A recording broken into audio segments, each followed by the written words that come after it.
বাড়ি বাড়ি কর বান্দা, এ বাড়ি তো তোমার না। 3.5 হাত মাটির নিচে সেই বাড়ি তো তোমার হয়। ডানে মাটি বামে মাটি, ডানে মাটি বামে মাটি, নিচে মাটি ওপরে বাঁশের ছাউনি। এমন জায়গায় নিয়ে যাবে থাকবে না কোনো সাথী। আলহামদুলিল্লাহ, সমস্ত প্রশংসা মহান আল্লাহ পাকের, যিনি আপনাকে আমাকে সকলকে বিভিন্ন ব্যস্ততার মাঝে দল মত নির্বিশেষে রাধাকান্তপুরের এই মসজিদের জলসার আয়োজনে আমাদের সকলকে আসার বসার শোনার তৌফিক দান করলেন। মহান আল্লাহ পাকের শুকর আদায় করি, মহব্বতের সঙ্গে ভক্তি ভরে আওয়াজ করে বলি আলহামদুলিল্লাহ। আমার এই বক্তব্য জগতে একবারে মাগরিবের পর পরে উঠেছি, একটা আমার মনে নাই, বিশেষার পরে ওঠা হয় বিশেষ অংশ। এত খালি ময়দান তো ইনশাল্লাহ লোক আস্তে আস্তে আসছে। আর আপনারা যে কটা আছেন একটু যদি জোরে একটু আমার সাথে কথা বলেন তাহলে কিন্তু একটু বলতেও ভালো লাগবে। একবার জোরে বলুন আলহামদুলিল্লাহ, আর একটু জোরে বলুন আলহামদুলিল্লাহ। এখানে যে ব্যবস্থাটা করা হয়েছে, হয় পুরোটাই চেয়ার করতে হতো, আর না হয় পুরোটাই পলিথিনের ব্যবস্থা করতে হতো। কালকে যেমন শীতলনগরে আমার জলসা ছিল, মাদ্রাসার জলসা, এসার পরে উঠলাম তো পুরোটাই চেয়ারের ছিল। কারণ চেয়ার রেখার নিচে বসতে মন চাইবে না, সেই জন্য দুরকম হয়ে যাবে। আর পোকার খুব সমস্যা আছে, রড লাইট এরকম জায়গায় দিলে পোকাটা কম হতো, হ্যালোজেন তো। যাই হোক, ভয় হচ্ছে যে নাকে মুখে ঢুকে যাবে নাকি। তো তারপরে জানাই প্যারা হাবিব সাল্লাল্লাহু আলাইহি ওয়াসাল্লামের উপর শত কোটি দুরূদ ও সালাম বর্ষিত কর্পিত হোক, সকলে বলি আল্লাহুম্মা আমিন। সম্মানিত নির্বাচিত আজকের প্রাণপ্রিয় মনোনীত সম্মানিত সভাপতি সাহেব, শ্রদ্ধেয় ওলামায়ে দ্বীন, হুফাজ ইকরাম, দিনদার ইমানদার মুসলমান ভাই বাবাজিরা, পর্দা নসিমা ধার্মিকা মা ও বোনেরা, মহান আল্লাহ সুবহানাহু ওয়া তাআলা আমাদেরকে ভালো রেখেছেন, বলুন আলহামদুলিল্লাহ।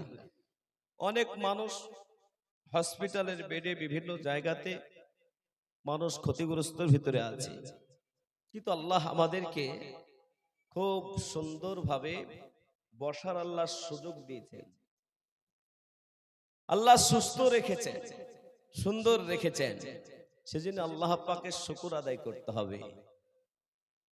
আল্লাহ সুবহানাহু ওয়া তাআলা বলেন, লা ইন শাকারতুম লাযিদান্নাকুম ওয়া লা ইন কাফারতুম ইন্না আযাবি লাশাদীদ। বান্দা বান্দি যখন আল্লাহ পাকের নিয়ামতের শুকর আদায় করবে, আল্লাহ পাকের দেওয়া নিয়ামত আল্লাহ বাড়িয়ে দিবেন। আর যদি নাশুকুর করেন, আল্লাহ পাক ছিনিয়ে নেবেন। শুধু ছিনিয়ে নেবেন না, ইন্না আযাবি লাশাদীদ, আল্লাহ সুবহানাহু ওয়া তাআলা শক্ত আযাব দিবেন। এই জন্য যারা ঘুরে ঘুরে বেড়াচ্ছেন আর যারা এসেছেন, পার্থক্যটা কি? বিশ্বনবী সাল্লাল্লাহু আলাইহি ওয়াসাল্লাম মক্কা থেকে মদিনাতে গিয়ে সর্বপ্রথম একটা মসজিদ বানিয়েছিলেন। মসজিদটার নাম হলো মসজিদে কুবা। কি নাম বললাম? জোরে বলুন, একটু কথা বলেন, জোরে বলুন, মসজিদে কুবা। এখন 2 রাকাত নফল নামাজ পড়ার জন্য হাজী সাহেবরা, উমরা কারনেওয়ালারা যান, আমিও গেছি। তো 2 রাকাত নফল নামাজ পড়লে একটা উমরা হজ করার সওয়াব পাওয়া যায়। সেখান থেকে 16 দিন বা 17 দিন পরে নবীজি আর একটা জায়গাতে জুমার দিনে বের হলেন। যেতে যেতে বানু সালিম গোত্রের কাছে নবীজি পৌঁছালেন। জুমার আয়াত অবতীর্ণ হলো। সেখানে সর্বপ্রথম পৃথিবীতে মসজিদে জুমা নামক একটা মসজিদ তৈরি আছে। সেখানে নবীজি সর্বপ্রথম জুমার নামাজ পড়েছিলেন। আর সেখান থেকে নবীজি আর একটু গিয়ে নবীজি সাল্লাল্লাহু আলাইহি ওয়াসাল্লাম একটা মসজিদ বানিয়েছিলেন, যে মসজিদের নাম গোটা বিশ্বে বিখ্যাত হয়ে উঠেছে। পৃথিবীতে এমন হাই কোয়ালিটি মসজিদ নাই, যে মসজিদে নামাজ আদায় করলে 50,000 সওয়াব বেশি পাওয়া যায়। মসজিদটার নাম হলো মসজিদে নববী। নবীজি যখন মসজিদটা বানালেন, মাত্র 54 গজ চওড়া আর 60 গজ লম্বা, এতটা মসজিদ। খেজুর গাছের গুড়ি, আগে খেজুর গাছের গুড়ি দিয়ে সব ছোট ছোট ঘর বানাতো। তো খেজুর গাছের গুড়ি আর খেজুরের পাতার ছাউনি, পাথর দিয়ে দেওয়াল ওয়াল বানিয়ে 300 থেকে 350 সাহাবা নামাজ পড়ার মতো একটা জায়গা বানিয়েছিলেন। এখন সেই মসজিদ একই ইমামের পেছনে 25 লক্ষ লোক নামাজ পড়ে। বলুন সুবহানাল্লাহ। 25 লক্ষ লোক নামাজ পড়ে। একটা দুটো পিলার নয়, এখন 1300 পিলার আছে। আর 1300 পিলারের নিচে আমাদের গ্রামে মানুষ একটু বড় হলে একটু এসি সঙ্গে সঙ্গে এসি লাগিয়ে নিচ্ছে, এসিতে থাকতে শুরু করছে লোক। তো সেখানকার এসি, সে মসজিদের এসি সিস্টেম পৃথিবীতে কোথাও নাই। প্রত্যেকটা পিলারের নিচে এসি ফিট করা আছে। ঠান্ডার সময় গরম হাওয়া আর গরমের সময় ঠান্ডা হাওয়া কি সুন্দর বের হচ্ছে। মসজিদে ঢুকে আরাম, কত সুন্দর নামাজ পড়ে মন ভরে যাচ্ছে। সেই মসজিদে 40 ওয়াক্ত নামাজ 8 দিনে ছিলাম। 40 ওয়াক্ত নামাজ পড়ার আল্লাহ সুযোগ দিয়েছিলেন। সেই মসজিদ যখন একেবারে ছোট, সেই সময়তে নবীজি একটা সুন্দর বয়ান দিয়েছিলেন। উপস্থিত সাহাবারা প্রত্যেকটা নামাজের পরে বসে যেতেন। নবীজি খুব সুন্দর করে সাহাবাদের সামনে বলতে লাগলেন, ওগো মা সাহাবারা, যে জায়গাতে আল্লাহ পাকের কথা আলোচনা করা হয়, যে জায়গাতে আল্লাহ পাকের পবিত্রতা বর্ণনা করা হয়, ওগো মা সাহাবীরা, এই মাহফিলের নাম হলো জিকরুল্লাহর মাহফিল। আর এই মাহফিলে যারা আসবে বসবে, আল্লাহ পাক তাদের পেছনের সমস্ত গুনাহ মাফ করে দে। বলুন সুবহানাল্লাহ। আমরা এই মাজলিস ছেড়ে অনেকেই বাইরে বাইরে ঘুরে বেড়াচ্ছি। নবীজি যখন এই মাজলিসের বক্তব্য মহত্ব ফজিলত বয়ান করলেন, নবীজির একজন সাহাবা পিছন থেকে দাঁড়িয়ে গেছেন। নবীজির সামনে কিছু একটা কথা বলবে, নবীজির সামনে বলার মতো ক্ষমতা হচ্ছে না। অনেক মানুষ আছে বড় বড় মৌলানার সামনে গিয়ে কথা বলতে থতমত খেয়ে যায়, আর নবীজির সামনে কথা বলা কত বড় একটা টাপের ব্যাপার। আল্লাহু আকবার। সেই মসজিদে নবীজি দেখতে পেলে দাঁড়িয়ে গেছে। নবীজি জিজ্ঞেস করলে, যাবে তুমি দাঁড়িয়ে গেছো, কিছু কিছু বলার আছে? জাবির সাহাবী রাদিয়াল্লাহু তাআলা আনহু বলতে লেগেছিলেন, ইয়া রাসূলুল্লাহ, হাবিবাল্লাহ, আপনি বললেন যে জায়গাতে আল্লাহ পাকের কোরআনের কথা হয়, যে জায়গাতে আল্লাহ পাকের পবিত্রতা বর্ণনা করা হয়, ওটা রহমতের জিকরুল্লাহ মাজলিস। আর এই মাজলিসে যারা আসবে বলবে, আল্লাহ পাক তাদের ক্ষমা করে দেবে। নবীজি আমার প্রশ্ন হলো, ওয়া ইন জানা ওয়া ইন সারাকা, যদি এই মাহফিলে কোনো জানা কারণেওয়ালা, চুরি কারণেওয়ালা আসে বসে, তোমাকে আল্লাহ তাদের গুনাহ মাফ করে দেবে। বিশ্ব নবী বলেছিলেন, সাহাবারা যারা আসবে বলবে, আল্লাহ পাক তাদেরকে ক্ষমা করে দেবেন। বলুন সুবহানাল্লাহ। আমরা এই মাজলিসে এসেছি, এই মাজলিস যতক্ষণ বসে থাকবো, এটা একটা হয়তো আমবাগান ছিল, মানুষ এমনি ঘুরে বেড়াতো। যখন এটা মাজলিস তৈরি হয়ে গেছে, এটা জান্নাতের বাগান হয়ে গেছে। যতক্ষণ বসে আছি, সেকেন্ডে সেকেন্ডে আপনার আমার আমলনামাতে একটা করে নেকি দিচ্ছেন, আর আল্লাহ সুবহানাহু ওয়া তাআলা একটা করে গুনাহ মাফ করছেন। এমন মাজলিস আমরা বসেছি। আর এমন মাজলিস ছেড়ে যারা বাইরে ঘোরাফেরা করছে, তারা কিছুই পাবে না, তারা গুনাহ করছে। এখানে কোরআন ও হাদিসের কথা হচ্ছে আর বাইরে মানুষ ঘুরে বেড়াচ্ছে। আল্লাহ সুবহানাহু ওয়া তাআলা নারাজ হবেন, আল্লাহ সুবহানাহু ওয়া তাআলা খুব নারাজ হবেন। সেই জন্য যারা বাইরে ঘুরছেন একটু অল্প সময়ের জন্য এই রহমতের মজলিসে এসে একটু বসি, কোরআন ও হাদিসের কথা শুনি। কখন মওত হয়ে যাবে আপনার আমার জানা নেই।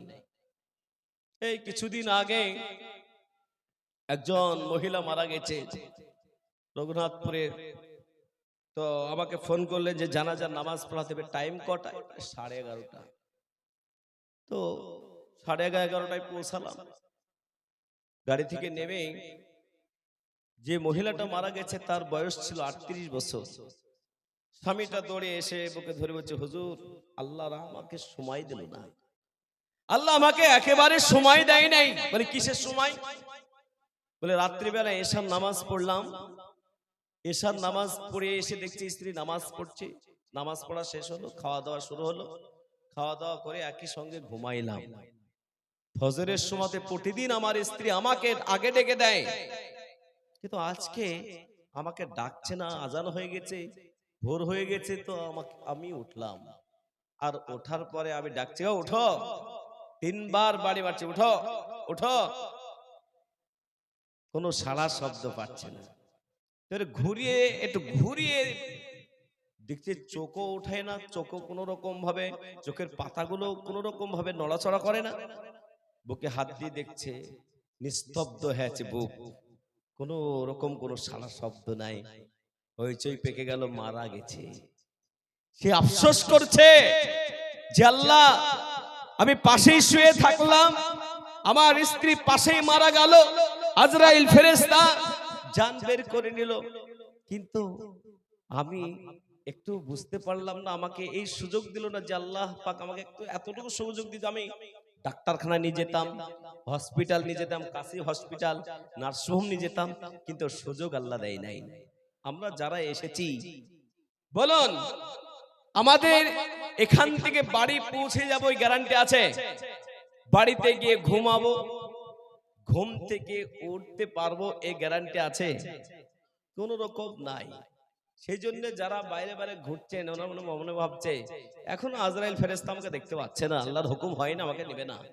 কিন্তু কত নওজোয়ান চলে গেল, কত আল্লাহওয়ালা চলে গেল, কত বুজুর্গ চলে গেল, কত ইঞ্জিনিয়ার ডাক্তার চলে গেল। ওগো আল্লাহওয়ালা, আপনার আমার কখন ডাক পড়ে যাবে আপনার আমার জানা না। বিশ্ব নবী সাল্লাল্লাহু আলাইহি ওয়াসাল্লামের মাধ্যমে আল্লাহ পাক বলেন, কুল্লু নাফসিন যায়িকাতুল মাউত, প্রত্যেকটা নফসকে মৃত্যুর স্বাদ গ্রহণ করতে হবে, মৃত্যু থেকে আমরা কেউ বাঁচতে পারবো না।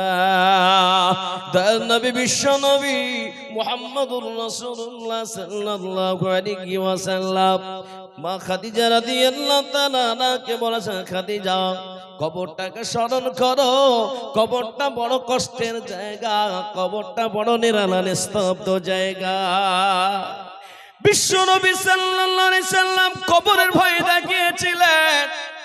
নবীজির প্রথম স্ত্রী খাদিজা রাদিয়াল্লাহু তাআলা আনহা কবরের ভয় পেয়েছিলেন। ইসলাম ধর্ম মহিলাদের ভেতরে সর্বপ্রথম যিনি কবুল করেছিলেন তার নাম হলো হযরতে খাদিজা রাদিয়াল্লাহু তাআলা আনহা। খাদিজা রাদিয়াল্লাহু তাআলা আনহা যেদিন থেকে কবরের খবর শুনলেন নবীজির কাছে, মাঝে মাঝে মাঝে মাঝে তিনি বেহুশ হয়ে যেতেন। আজকে আমরা কেউ বলতে পারবো কত ভাইকে কবরে রেখে আসলাম, কত বাপকে রেখে আসলাম, কত মাকে রেখে আসলাম, মরণকে স্মরণ করে একটি মাকে আমরা কাঁদতে পেরেছি। নবীজির স্ত্রী খাদিজা রাদিয়াল্লাহু তাআলা আনহা তিনি বাড়িতে কাজ কর্ম করতে করতে মাঝে মাঝে মাঝে মাঝে বেহুশ হয়ে যান, মাঝে মাঝে হয় জ্ঞান হারিয়ে যায়। খাদিজা রাদিয়াল্লাহু তাআলা আনহা জ্ঞান হারিয়ে ঘরের ভিতরে শুয়ে আছে। আল্লাহর নবী সাল্লাল্লাহু আলাইহি ওয়াসাল্লামের 4টা বেডে ছিল। কটা বেডে জোরে বলো? আজকে মুসলমান জলসা শুনে কিন্তু কথাও বলে না, কথাও শোনে না, বা ভালো করে শুনে না, বলতেও পারে না। নবীজির 4টা বেটি, প্রথম বেটির নাম হলো হযরতে জায়নাব। কি নাম বললাম জোরে বলুন? হযরতে জায়নাব। দ্বিতীয় বেটির নাম হযরত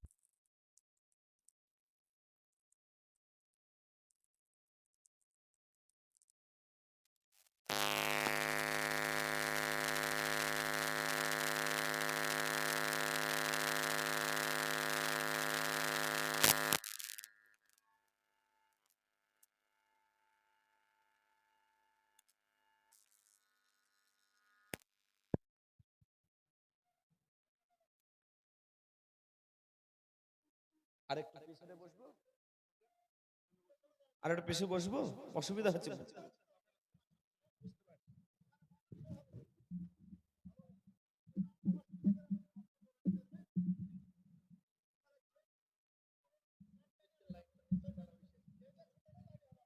হুম, ঠিক আছে। এই কারা লাগিয়েছে দেখে লাগ। হ্যাঁ ভাই, চেয়ারে যারা বসে আছেন একটু আগে আসবেন, সামনে আসবেন। আপনাদের এলাকায় প্রথম জলসা করছি, একটু টাইমও বড় কম। আমি তো 3 ঘন্টা 2.5 ঘন্টার নিচে নামি না। আমার হুজুর বসে আছে জনাব মাওলানা মুজাফফর খান সাহেব, মুর্শিদাবাদ জেলা জমিয়ত সভাপতি। তিনি বলেছেন 1 ঘন্টা মতো শেষ করে দিতে হবে। আমি তো খুব মজায় আছি আজকে, কি বলেন কিনা? আমাদের বেশি বলতে হবে না, খুব অল্প সময় বলে দি বাড়ি। যাই হোক, তো এসেছি, একটু মহব্বত দেওয়া যাবে না ভাই? ওই যারা বাইরে চেয়ারে বসে আছে ভাই, চেয়ার থেকে উঠবেন না ভাই। এই কুরবানি করা যাবে না? ওই একটা ভাই মনে মনে ভাবছে বসবই না, চলে যাবো নাকি ভাবছে। তো যাই হোক, একটু আগে আগে আসলে একটু ভালো লাগবে। আসুন ভাই। আব্বা যে এই কোনাটা পরিষ্কার করলে আমার এই কোটা হলি হয়ে যাবে। আসুন। ওই যে পিছনে যুবক ভাই, জীবনের চেয়ারে বসেনি মনে হচ্ছে। এটা রহমতের মজলিস এসে বসো ভাই। বহুত মজলিস খুব সুন্দর, মাশাআল্লাহ। আর এইখানে একদম বসে দেন। এই নুরুল ভাই বসেন, এখানে বসেন। বসেন। আমি একা পোকা খাবো কেন? পোকা ভাগ খাওয়াবো নাকি? হ্যাঁ, এ ভালো বক্তা। আমার খুব শ্রদ্ধেয়, আমার বড় ভাইয়ের মতো। ছোটকালে যখন দমকলে পড়তাম, আমরা ছোট ছিলাম, ও বড় ছিল। হ্যাঁ, তখন মৌলবি হওয়ার কাছাকাছি, হাফ মৌলবি হয়ে গেছে। তখন আমি মাদ্রাসায় ভর্তি হই, তখন তুই পরিচয় বড় বক্তা হয়ে গেছে। যাই হোক, যাক, কিছু যুবক ভাই কথা শুনেছে। আলেমের কথা শোনাটাও এটা একটা ইমানের পরিচয় বাবা। নবীজি বলেছেন, তুমি আলিম হও, আর না হলে তালবে ইলম হও, আর না হলে আলিমদেরকে মহব্বত করো, তুমি জান্নাতি হবে। একবার জোরে বলো সুবহানাল্লাহ।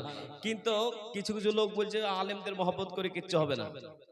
কিন্তু যারা দেখি আর 1-2 জন যারা বসে আছে, মনে মনে ভাবছে মৌলভী সাহেব যতই ডাকুক আমরা যাব না।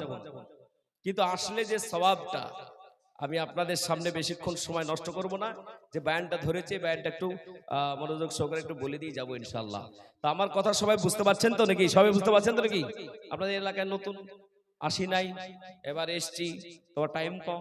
যাই হোক, খুব অল্প সময় আপনাদেরকে বুঝিয়ে দিচ্ছি।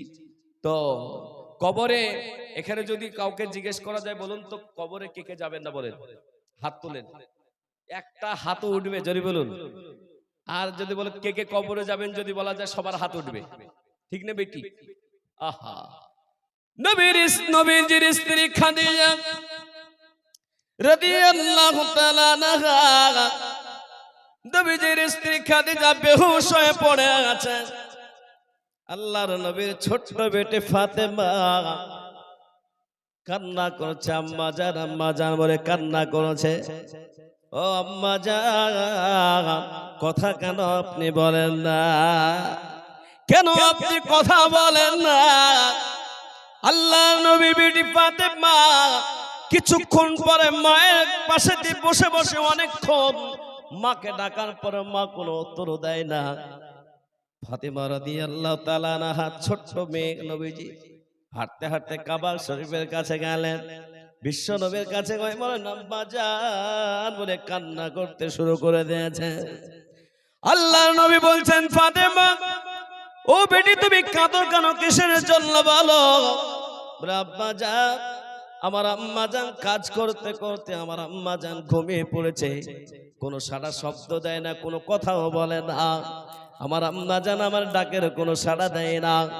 আল্লাহর নবী বলেন, ফাতেমা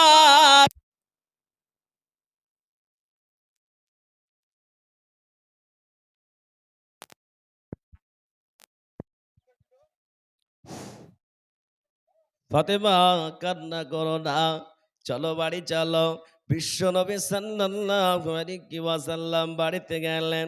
দরজার কাছে গিয়ে আজ আমরা তো সালাম দেই না, আজকে আমরা সালাম দেওয়ার প্রয়োজন মনে করে না। বিশ্ব নবী সাল্লামের আদর্শ ছিল, নবী যখন বাড়িতে ঢুকতেন নবীজি আবার সালাম দিতেন। আল্লাহ নবী সালাম দিলেন একবার, কোনো উত্তর আসলো না। নবীজি দ্বিতীয়বার সালাম দিলেন, কোনো উত্তর আসলো না। নবীজি তৃতীয়বার সালাম দিলেন, কোনো উত্তর আসলো না। নিজের বাড়ি যদি হয় তবে প্রবেশ করতে হবে, আর অপরের বাড়ি যদি হয় ঘুরে যেতে হবে। আমার নবী বিশ্ব নবী মুহাম্মদুর রাসূলুল্লাহ সাল্লাল্লাহু আলাইহি ওয়াসাল্লাম শিক্ষাটা দিয়েছিলেন, কিন্তু এই শিক্ষা মানুষ নেয় না।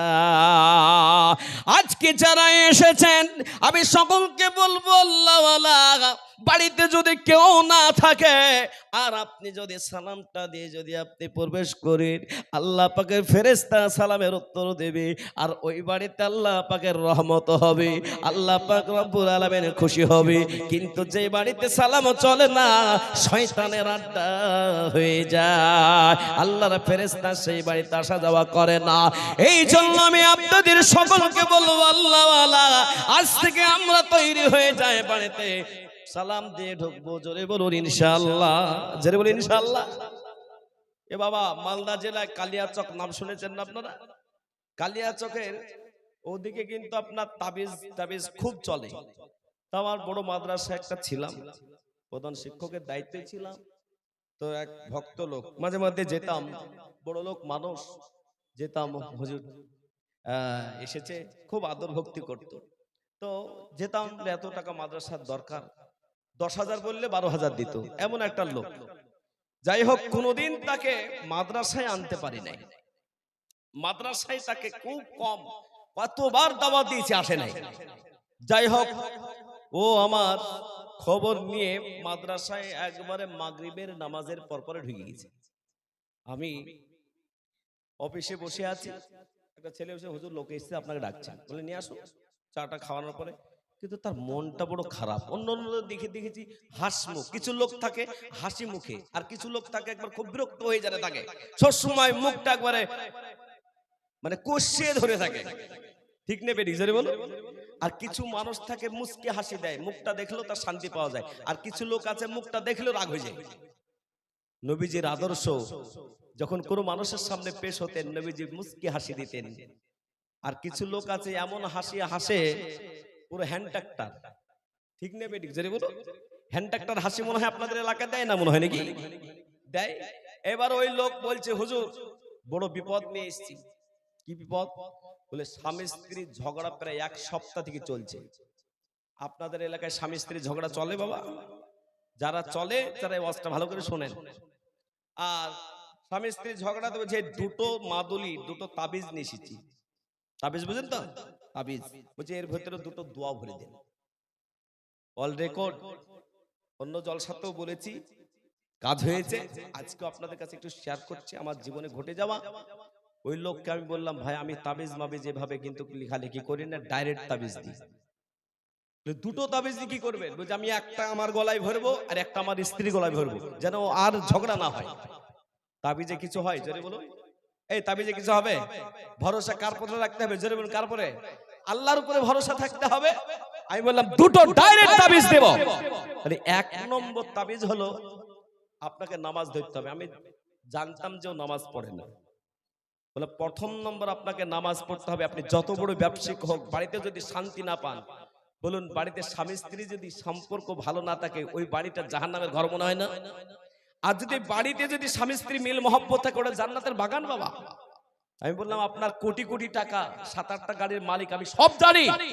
আপনাকে কিন্তু একটু আপনাকে কাজ করতে হবে, নামাজটা পড়তে হবে। তাহলে নামাজ, ও বলছে নামাজ পড়লে তাহলে ভালো হবে? হ্যাঁ ভালো হবে, আল্লাহর ইচ্ছা ভালো হবে। আল্লাহ যখন বলে দিয়েছে নামাজ পড়লে সমস্ত সমাধা হয়ে যাবে, তাদের সমস্যা কি আছে? আমি তাকে তাবিজ প্রথম নামাজের দিলাম, দ্বিতীয় নম্বর তাবিজটা তাকে দিলাম যে আপনি যখন বাড়িতে ঢুকবেন বেরোবেন সালাম দিবেন, ঢুকবেন সালাম দিয়ে বের হবেন, এই দুটো কথা আপনাকে দিলাম। জান, এই দুটো কথা যখন বলে দিলাম, বলছে হুজুর ঠিক আছে, তাহলে আমি সালামও দেব নামাজও পড়বো। ঠিক আছে, আলহামদুলিল্লাহ। তাহলে জানতেন এটা তাবিজ। অফিসের ভিতর থেকে বের হচ্ছে, বলছে হুজুর আপনার দুটো কথাই শুনলাম আর আপনি আমার একটা কথা শুনলেন না। বলে কি কথা? বলে আমার তাবিজের ভিতরে দোয়াটা ভরে দিলেন না, ওটাও রাখতাম, না হলে নামাজ পড়বো সালামও দিব আর ওটাও রাখতাম। আমি বললাম যে আপনি যান, এতে কাজ হবে, যান না। আল্লাহু আকবার। দরজা থেকে আরে এক পা বাকি। বলে হুজুর তাহলে দেয়া যাবে না? বলে 3 দিন পর, কাজ না হলে 3 দিন পর আসেন। আল্লাহর কসম 3 দিন পর সেই ব্যক্তির বাড়ি গেল। 3 দিন পর ফোন করতে বলেছি, ভালো হোক খারাপ হোক না হোক আপনি বলবেন ফোন করে, 3 দিন পরে আপনি বলেন। এই 3 দিন অতিবাহিত হয়েছে, বাড়ি থেকে সালাম দিয়েছে, নামাজ শুরু করেছে। স্ত্রী বড় খুশি হয়ে স্ত্রী বলেছে আজ জীবনে ঝগড়া করবো না, তুমি নামাজ ধরেছো। বাড়িতে সমস্যার সমাধান হয়ে গেছে। ফোন করে মাগরিবের পর ফোন করে বলছে হুজুর আপনি কি খাবেন বলেন, আপনার এই দোয়াতে বড় কাজ হয়েছে, সমাধা হয়ে গেছে। কিন্তু একটা সমস্যা কি জানেন হুজুর? বাড়িতে গিয়ে যখন সালাম দিচ্ছে, আমার একটাই মেয়ে একটাই ছেলে, বাড়িতে গিয়ে যখন সালাম দিচ্ছি তো ছেলেও বলছে, বেটিও বলছে, স্ত্রীও বলছে আপনাকে পীর সাহেব বানাইলো কে? কেন এত সালামের জোর? আজকে যদি আপনারা এই ওয়াজ শুনে গিয়ে আপনারাও গিয়ে সালাম দেওয়া শুরু করেন, তাহলে কিন্তু আপনাদেরকে পীর সাহেব শুনতে হবে। কিন্তু আল্লাহ সুবহানাহু ওয়া তাআলা এই সালামের কারণে আল্লাহ সুবহানাহু ওয়া তাআলা আপনার বাড়ির সমস্ত খারাপিগুলো দূর করে দিতে পারে। নামাজ পড়লে খারাপিগুলো দূর করে দিতে পারেন কে? জোরে বলুন কে? এখন সেই ব্যক্তি পাক্কা নামাজি, হজ করে নিয়েছেন, আলহামদুলিল্লাহ, স্বামী স্ত্রীর মহব্বত চলছে। হে আল্লাহ ওয়ালা বিশ্ব নবী সাল্লাল্লাহু আলাইহি ওয়াসাল্লাম কয়বার সালাম দিলেন? জোরে বলুন কয়বার? 3 বার সালাম দিলেন, কোন উত্তর আসে না। বিশ্ব নবী সাল্লাল্লাহু আলাইহি ওয়াসাল্লাম এবার বাড়িতে প্রবেশ করলেন। আল্লাহর নবী দেখতে পেলেন নিজের স্ত্রী খাদিজা রাদিয়াল্লাহু তাআলা আনহা পড়ে আছে। আল্লাহর নবী সাল্লাল্লাহু আলাইহি ওয়াসাল্লাম খাদিজাকে বড় মহব্বত করতেন, ভালোবাসতেন। আল্লাহর নবী খাদিজা রাদিয়াল্লাহু তাআলা আনহা মাথার কাছে সুন্দর করে বসে গেলেন। খাদিজা রাদিয়াল্লাহু তাআলা আনহা মাথাটাকে ওরর উপরে নিলেন। আল্লাহ নবী সাল্লাল্লাহু আলাইহি ওয়াসাল্লাম ডাকতেছেন, ও খাদিজা, ও খাদিজা, আজকে 25 বছর হয়ে গেল বিবাহ, কোনদিন তোমাকে আমি তোমাকে কি কষ্ট দেওয়ার মতো কথা বলেছে নাকি? কোনদিন তোমাকে এমন ভাবে ঘুমাতে রেখে নাই? খাদিজা তুমি বেহুশ হয়ে পড়েছো কেন খাদিজা? বিশ্ব নবী সাল্লাল্লাহু আলাইহি ওয়াসাল্লাম বারবার ডাকলেন, কোন উত্তর আসলো না। বিশ্ব নবী সাল্লাল্লাহু আলাইহি ওয়াসাল্লাম ডান হাতে এই আঙ্গুলটা খাদিজা রাদিয়াল্লাহু তাআলা আনহা, খাদিজা রাদিয়াল্লাহু তাআলা আনহা এমন করে চোখের পলকটা নাড়া দিলেন। কিছুক্ষণ পরে খাদিজা রাদিয়াল্লাহু তাআলা আনহা হোশ ফিরে পেলেন। খাদিজা রাদিয়াল্লাহু তাআলা আনহা তিনি উঠে বসলেন। আল্লাহর নবী বলে, খাদিজা আজকে 25 বছর হয়ে গেল, কোনদিন তোমাকে এমন করে ঘুমিয়ে যেতে দেখি নাই। খাদিজা আজকে কি টেনশনে পড়েছো বলো? খাদিজা রাদিয়াল্লাহু তাআলা বলেন, ওগো আল্লাহর নবী, আমার প্রিয় স্বামী, আজ পর্যন্ত কোনোদিন আপনার কথাতে দুঃখ পাই নাই, আপনার ব্যবহারে কোনো দুঃখ পাই নাই, আপনার কথাতে কোনো কষ্ট পাই নাই। নবী গো, যেদিন থেকে আপনি আমাকে কবরের কথা বলেছেন, ওই দিন থেকে আমি মাঝে মাঝে আমি বেহুশ হয়ে যাই। ও রাধাকান্তপুরের মা বোনেরা ভাইরা, আজকে কবরকে স্মরণ করে আমরা একবার বেহুশ হয়ে পড়েছি, একবারকে কবরের একবারকে চিন্তা ভাবনা করেছি। আল্লাহ বলো, খাদিজা রাদিয়াল্লাহু তাআলা নাকি আল্লাহর নবী খুশি করার জন্য বললেন, খাদিজা তুমি এমন টেনশনে পড়েছে, টেনশন থেকে মুক্তি হওয়ার জন্য তোমার কিছু বলার প্রয়োজন আছে কিনা একবার বলো। খাদিজা রাদিয়াল্লাহু তাআলা বলতে লাগলেন, নবীজি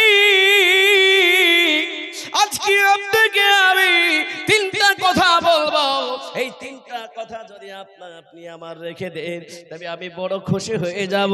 আল্লাহ নবী বললেন খাদিজা এক নম্বরটা বলো। খাদিজা রাদিয়াল্লাহু তাআলা আনহা এক নম্বর বলতে লাগলেন নবী আপনি আমার প্রিয় স্বামী। আল্লাহ পাক ওই সব স্ত্রীর উপর খুশি হয়ে যায় যে স্ত্রীর উপরে স্বামী রাজি হয়ে যায়, স্বামী খুশি থাকে। আল্লাহর নবী বিশ্ব নবীকে বলতে লাগলেন নবীজি আপনি আমার স্বামী, আমার কথাতে আমার ওঠাতে আমার বসাতে যদি আপনি কখনো কষ্ট পেয়ে থাকেন নবীজি আজকে আপনি আমাকে মাফ করে দিন। বিশ্ব নবী বললেন খাদিজা 25 বছর জিন্দেগি পার করলাম তোমার সঙ্গে, তোমার কথাতে তোমার ব্যবহারে তোমার চাল চলনে কখনো দুঃখ পাই নাই, জোরে বলুন সুবহানাল্লাহ। আজকে যদি এই রাধাকান্তপুরের মাদ্রাসায় মাই মসজিদের জলসায় যদি আমি আপনাদেরকে বলি বলুন তো দেখি বাড়ির মানুষটা কেমন, বলে সব ভালো, একটা দোষ খুঁজে বের করবে। বলে বাড়ির মেয়েরা কেমন, বলে সব ভালো, একটা দোষ খুঁজে বের করবে। বিশ্বনবী বললেন খাদিজা 25টা বছর তোমার কোনো দোষ পাই নাই, জোরে বলুন সুবহানাল্লাহ। আর একটু জোরে বলুন সুবহানাল্লাহ। এই মুসলমান আল্লাহ নবী বললেন খাদিজা 2 নম্বরটা বলে দাও। বলে নবী গো আমি তো আর মনে হয় বেশি দিন বাঁচবো না, আমি মনে হয় দুনিয়া থেকে চলে যাব। ওগো আল্লাহর নবী আমি যখন দুনিয়া ছেড়ে চলে যাব, ওগো আল্লাহর নবী আপনাকে আমি আজ একটাই কথা বলবো। বলে কথাটা কি? বলে দুনিয়া থেকে আমি যখন চলে যাব অর্থাৎ আমার যখন মৃত্যু হয়ে যাবে, ওগো আল্লাহর নবী দুনিয়ার কোন কাপড় দিয়ে আমার কাপড়ের ব্যবস্থা করবেন না। তার খাদিজা কোন কাপড় নেবে বলো। বলে খাদিজা বলেন ওগো আল্লাহর নবী আপনার মাথার পাগড়ি বা আপনার পরনের জুব্বা দিয়ে আপনি আমার কাপড়ের ব্যবস্থা করে দেবেন, আমি খুশি হব, আমি খুশি হয়ে যাব। বিশ্ব নবী বলেন খাদিজা আমার একটাই মাত্র মাথায় পাগড়ি আর একটাই মাত্র জুব্বা ছাড়া আমার তো কিছু নাই। খাদিজা রাদিয়াল্লাহু তাআলা আনহা বলতে লাগলেন নবী গো আপনার একটাই মাত্র পাগড়ি আর একটাই মাত্র পট্টি লাগানো জুব্বা আপনার কাপড় বানাতে হবে না। ওগো আল্লাহর নবী ইতিপূর্বে যে সমস্ত কাপড়গুলো আপনি ব্যবহার করে আপনি ওই কাপড়গুলো ব্যবহারের যোগ্য নয়, ওই ব্যবহার করেন না, ওই সমস্ত ছেঁড়া কাপড়গুলো আমি ফেলে দেই নাই জঙ্গলে, আমি ওই জঙ্গলে ফেলে আসে নাই, পুড়িয়ে দিই নাই, ওই কাপড়গুলোকে আমি পুটলা বেঁধে আমি রেখে দিয়েছি। আমার মৃত্যুর পরে ওই কাপড়গুলো জোড়া দিয়ে আমার কাপড়ের ব্যবস্থা করে দেবেন। আমার বিশ্বাস আমার আল্লাহ পাক এই কাপড়ের ওসিলায় ওই কবরের আযাব আসান করে দিতে পারে। জোরে বলুন সুবহানাল্লাহ, একবার জোরে বলুন সুবহানাল্লাহ। কবরের ভয় ছিল বাবা। আজকে একবার মহব্বতের সঙ্গে বলুন যে আমরা সকলেই কবরের ভয় করি না জোরে বলুন করি না। কিন্তু যারা বাইরে ঘুরছে তারা কিন্তু করে না বাবা। আর যারা এখানে মন দিয়ে মুক্তি বলে শুনছে তারা বুঝতে পারছে হ্যাঁ কবরের ভয় কতটা ছিল। বিশ্বনবী সাল্লাল্লাহু আলাইহি ওয়াসাল্লাম ওই সময় বলেছিলেন ও খাদিজা আজকে তোমার কথা দিচ্ছি তোমার মৃত্যুর পরে আমি তোমার কাপড়ের ব্যবস্থা আমি খাদিজা আমার মাথার পাগড়িটা দিয়ে করে দেব। জোরে বলুন সুবহানাল্লাহ, একবার জোরে বলুন নারায়ে তাকবীর, একবার জোরে বলুন নারায়ে তাকবীর। বিশ্বনবী সাল্লাল্লাহু আলাইহি খাদিজা 3 নম্বরটা বলো। খাদিজা রাদিয়াল্লাহু তাআলা আনহা 3 নম্বরটা বলতে লাগলেন। বলে 3 নম্বরটা হলো ওগো আল্লাহর নবী আমার মৃত্যু যখন হয়ে যাবে আমার কাফনটা পরিয়ে যখন ওই 3.5 হাত মাটির নিচে যখন রেখে দিয়ে 3 মুষ্টি মাটি দিয়ে সবাই বিদায় নেবে নবী আপনি আমার কবরের কাছে দাঁড়িয়ে থাকবেন। কারণ কবরে 3টা প্রশ্ন করা হবে, কবরে 3টা প্রশ্ন করা হবে। মানা রাব্বুকা তোমার রবকে ছেলে বলো, মা দিনুকা তোমার ধর্মকে ছেলে বলো, মান নবিয়ুকা তোমার নবীকে ছেলে বলো। ও মুসলমান, ওই কবরে আপনাকে আমাকে কটা বাড়ি ছিল, কটা পেটে ছিল, কটা পেটি ছিল, কত কোটি টাকার মালিক ছিলেন, আপনাকে আমাকে জিজ্ঞাসা করবে না, আপনাকে আমাকে তিনটা প্রশ্ন করবে। ওই তিনটা প্রশ্নের উত্তরটা আপনারাও বলবেন। বলে প্রথম নম্বর মুনকার নাকির প্রশ্ন করবে, মানা রব্বুকা তোমার রবকে ছেলে বলো। একবার জোরে বলুন কে? আল্লাহ। একবার জোরে বলুন কে? আল্লাহ। আজকে মুসলমান সুবহানাল্লাহ বলতে জানে না, আজকে আলহামদুলিল্লাহ বলতে জানে না, আল্লাহ পাকের নামটা নিতে গিয়ে বড় কাঞ্জুসে করে। হে আল্লাহ বলা, আপনি আমি কতদিন বাঁচবো আপনার আমার জানা না।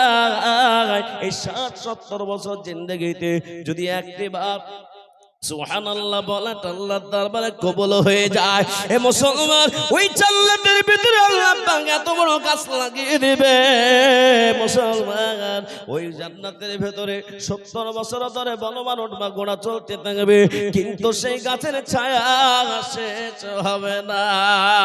চলতে ফিরতে উঠতে বসতে হর হালাত মে হর হাল মে সর্ব অবস্থাতে বিসমিল্লাহ সুবহানাল্লাহ আলহামদুলিল্লাহ আল্লাহু আকবার এই জিকির করার প্রয়োজন আছে না নাই? জোরে বলুন। করার আছে না নাই? জোরে বলুন। আল্লাহ যদি কবুল করে নেন, আল্লাহ সুবহানাহু ওয়া তাআলা একদিনে সুবহানাল্লাহ বলা যদি কবুল করে নেন, আল্লাহ জান্নাত দিবে। এ মুসলমান, এই জন্য কবর সম্পর্কে কবি কে বলে, বাড়ি বাড়ি কর বান্দা এই বাড়ি তো তোমার নয়, 3.5 হাত মাটির নিচে সে বাড়ি তো তোমার হয়। কবরটা কেমন? ডানে মাটি বামে মাটি,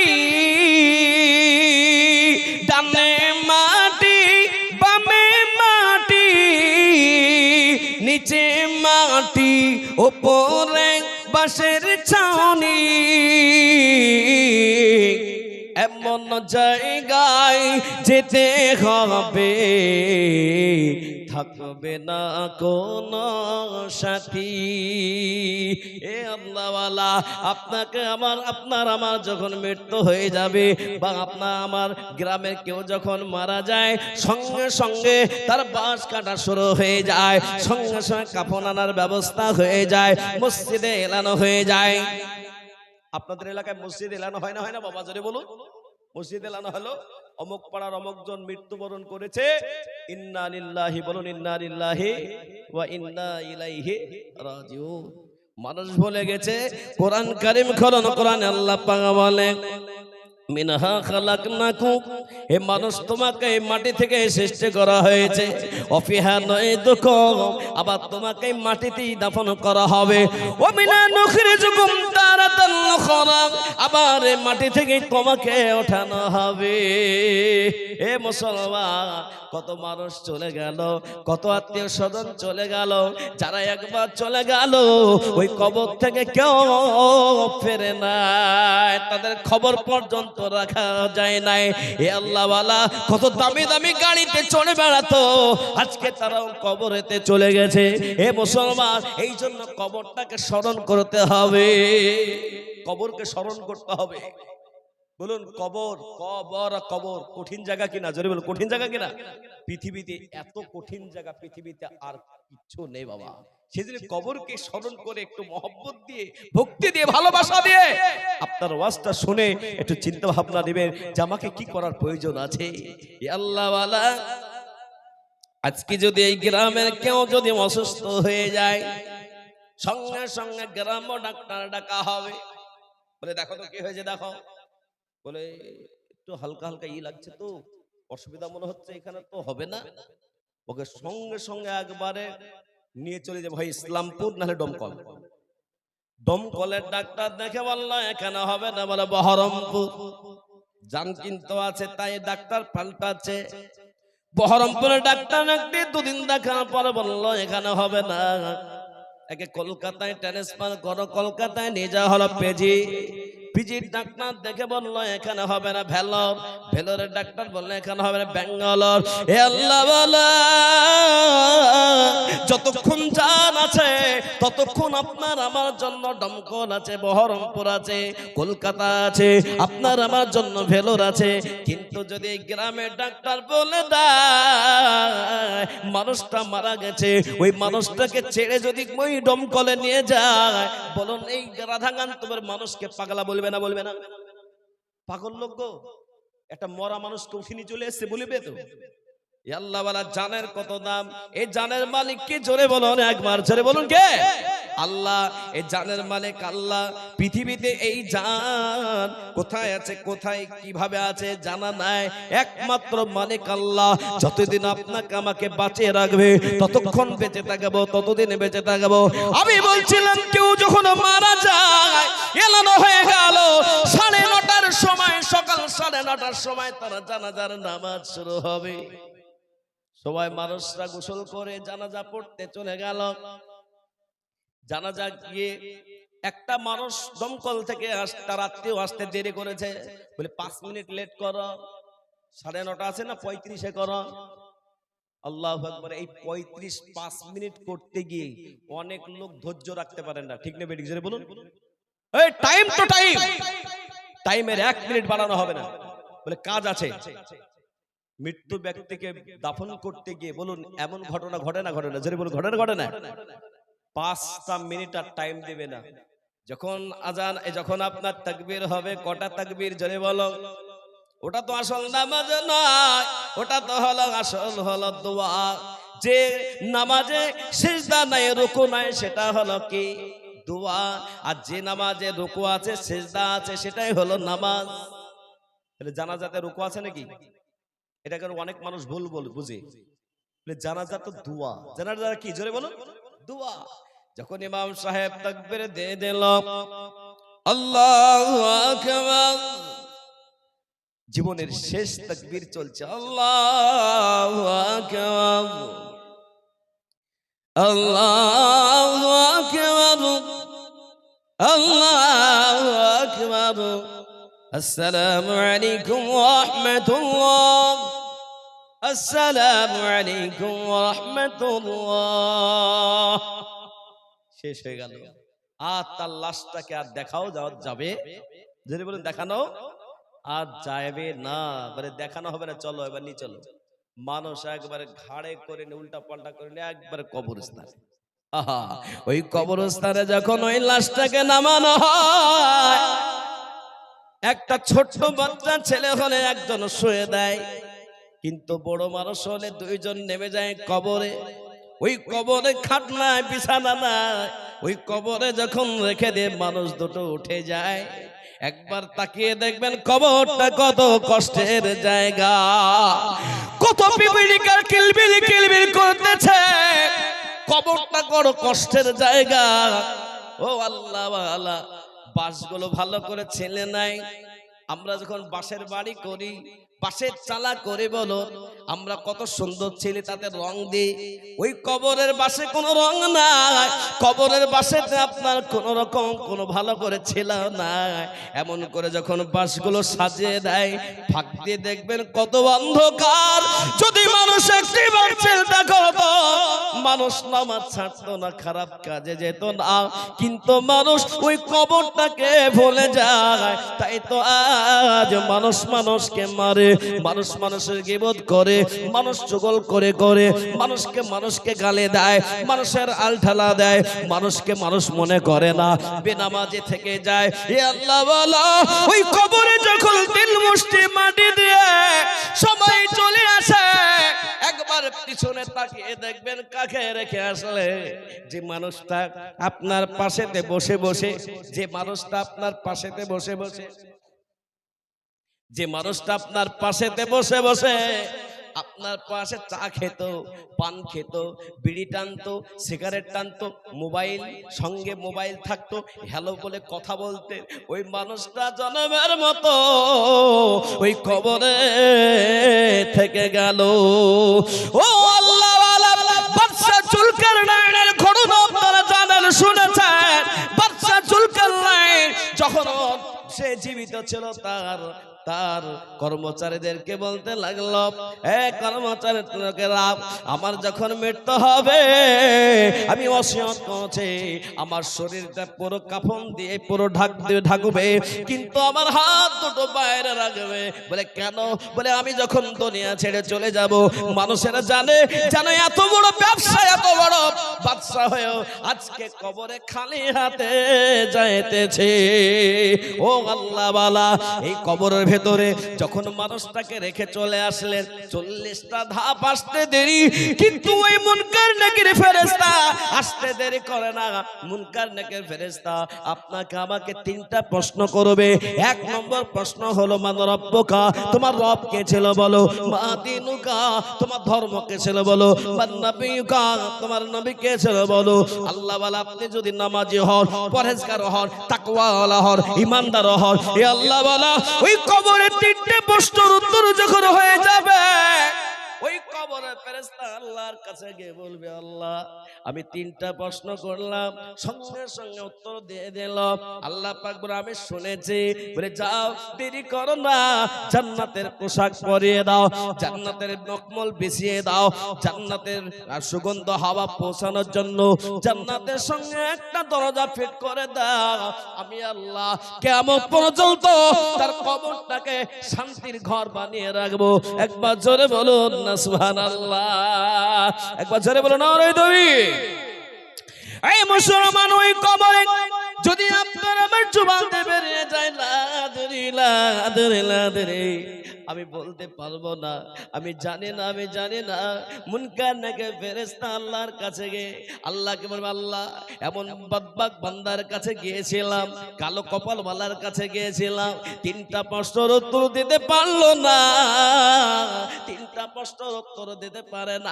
আল্লাহ বলবে আমি শুনেছি, যাও জাহান্নামের বিছানা বিছিয়ে দাও, জাহান্নামের পোশাক পরিয়ে দাও, আর জাহান্নামের সঙ্গে একটা দরজা ফিট করে দাও। আমি আল্লাহ কিয়ামত পর্যন্ত ওই তিক্ত হাওয়া, গরম হাওয়া তার কবরে আমি আল্লাহ পৌঁছাবো। হে মুসলমান, তাই এই দুনিয়ায় বেঁচে থাকতে আমরা নামাজি হয়ে যাই। আজকে মসজিদ হচ্ছে সুন্দর, প্লেট বিছানা মসজিদ হয়ে যাচ্ছে, মার্বেল বিছানা মসজিদ হয়ে যাচ্ছে, বড় বড় আলেম ওলামা আছে। কিয়ামতের এত বড় আলামত যে শেষ জামানাতে বড় বড় মসজিদ তৈরি হবে, আপনার হীরামতি দিয়ে তৈরি হবে, বড় বড় মার্বেল দিয়ে তৈরি হবে, রং চঙ্গা হবে, কিন্তু মুসল্লি থাকবে না। বলুন এত বড় গ্রামে আজকে মাগরিবের নামাজ হলো, এই মাগরিবের নামাজে ক কাতার নামাজ হয়েছে না ভরে গেছিল? জোরে বলুন, ভরেছে না ভরেনি? হ্যাঁ, মসজিদে ভরে যায়। আল্লাহ কবুল করো। ও মুসলমান, আজকে যদি গোটা গ্রামের লোক নামাজ পড়তো, বলুন জায়গা হতো না? কি জোরে বলুন, জায়গা হতো? জায়গার অভাব হতো কিনা? জায়গার অভাব হয়ে যেত। ও আল্লাহ ওয়ালা, আজকে আমি আপনাদেরকে বলে, আমরা সবাই মুসলমান কিনা? জোরে বল। সবাই এখানে যারা আছে মুসলমান কিনা? সবাই মুসলমান, কিন্তু আমার নবী বিশ্ব নবী জানিয়ে দেন মুসলমান আর বেঈমানের ভিতরে পার্থক্য হলো মুসলমান নামাজ পড়বে আর বেঈমান নামাজ পড়বে না। এখন যদি রাধাকান্তপুরে যদি নামাজ কেউ না পড়ে আর তাকে যদি বলে বেঈমান, ঠাস করে এক চল লাগাবে, যায় দমকল থেকে মৌলভী সাহেব এসে বলে আমাদের বেঈমান বলছে। আমি বলি নাই, জীবনে একটা মিথ্যা কথা বলে নাই, 63 বছরের জীবনে কখনো একটা মিথ্যা কথা বলে নাই। সেই নবী আমার জানিয়ে দিয়েছে মুসলমান মানে হলো নামাজি ব্যক্তি হবে, আর বেঈমান সে নামাজ পড়ে না। কিছু লোক আছে, আপনাদের এলাকায় চায়ের দোকান আছে না নাই? আছে না? এখানে পাশে চায়ের দোকানে বসে বসে কিছু লোক আছে, নামাজের কথা বললি বলবে, এরকম গল্প দিবে, বলবে বলে নামাজ পড়ি না তো কি হয়েছে? আরে নামাজ পড়ি না তো কি হয়েছে, আমার ঈমান ঠিক আছে। মাথায় মুখে দাড়ি দিয়ে মাথায় টুপি নিয়ে মিথ্যা কথা বলে, আবার নামাজ পড়ে, উল্টা ঘুরিয়ে নামাজেদের দোষ দেয়। ঠিক না বেটি? জোরে বলো আল্লাহু আকবার। এই সমস্ত বেহায়া লোক যারা এ কথা বলে, জানতে হবে এটা আবু জেহেল হয় বড় ভাই, নাহলে একবার ছোট ভাই। 1 নম্বর ছোট ভাই নাহলে বড় ভাই যদি এই কথা বলে থাকে যে আমার ঈমান ঠিক আছে, বেনামাজি নামাজ পড়ি না তো কি হয়েছে, আমার ঈমান ঠিক আছে, বেঈমান, তুই বেঈমান, আরো বেঈমান হয়ে গেল। এই বেঈমানি কথাকে ছেড়ে দিতে হবে বাপজি। জানতে হবে আবু জেহেলের একবারে বড় ভাই নালে ছোট ভাই বসে আছে, ও বসে বসে বলছে আমার ঈমান ঠিক আছে। আরে নবী বলেছেন তুমি তোমার ঈমান আছে কিনা তুমি নামাজে বোঝা যাবে। এ আল্লাহ ওয়ালা, আজকে আজান হয় কিন্তু নামাজ হয় না। মুয়াজ্জিন সাহেব আজান দেয়, কি বলে আজান দেয়? আল্লাহু আকবার, আল্লাহু আকবার। তার মানে কি? আল্লাহ সবচেয়ে বড় হ্যাঁ, আল্লাহ সব থেকে, জেনে বলুন আল্লাহ সব থেকে বড়, আল্লাহ সব থেকে বড়। এই কথা বলে মুয়াজ্জিন সাহেব মসজিদে ডাকতেছেন। কিছু কিছু যুবক ভাই, কিছু কিছু মামুন ভাইরা বলবে এ কি মৌলবি নিয়ে এসছে, এই নামাজের গল্প শুরু করে দিল। মানে সব মানুষ সব কিছু করতে পারে, সারা দিন পাথর বইছে, সারা দিন মাল বইছে, সারা দিন ভ্যান চালিয়ে বেড়াচ্ছে, টোটো চালিয়ে বেড়াচ্ছে, কোনো সমস্যা নাই, পায়ে হাত পায়ে কোথাও ব্যথা নাই। নামাজের গল্প, নামাজের কথা বলতে যাবেন, হয় পেটে ব্যথা, মাজায় ব্যথা, নাহলে কোমর ব্যথা, নাহলে কপালে ব্যথা, ব্যথার শেষ নাই। আল্লাহ ওয়ালা, মানুষের সব থেকে মানুষের কাছে ভারী হয়ে গেছে নামাজ, ঠিক না বেড়ি জোরে বলুন। নামাজটা মানুষের কাছে ভারী হয়ে যায়। আর ইমানদারের কাছে, ইমানদার যদি নামাজ না পড়ে মনে করবে বিশাল অপরাধ করে ফেলেছি, আজ নামাজটা পড়লাম না। 5 ওয়াক্তের যে নামাজি, 5 ওয়াক্ত যে নামাজি, তার মন বলবে ইস নামাজটা কাজা হয়ে গেল, আফসোস হবে, জানবেন যে হ্যাঁ আপনার ঈমান তাজা হয়ে আছে। আর নামাজটা মানে ফৌত হয়ে গেছে, কোন রকম আপনার নামাজের চিন্তা ভাবনা আসছে না, তার মানে ঈমান আপনার দুর্বল হয়ে পড়েছে। আপনি নিজে নিজে ভেবে নেবেন, নামাজ পড়তে পারেন না তো ভেবে নেবেন যে আমার নামাজ মনে হয় পড়ছে না, আমার ঈমান দুর্বল হয়ে গেছে। এ আল্লাহ ওয়ালা, মুয়াজ্জিন সাহেব দ্বিতীয় নম্বরে কি বলে? আশহাদু আল্লা ইলাহা ইল্লাল্লাহ,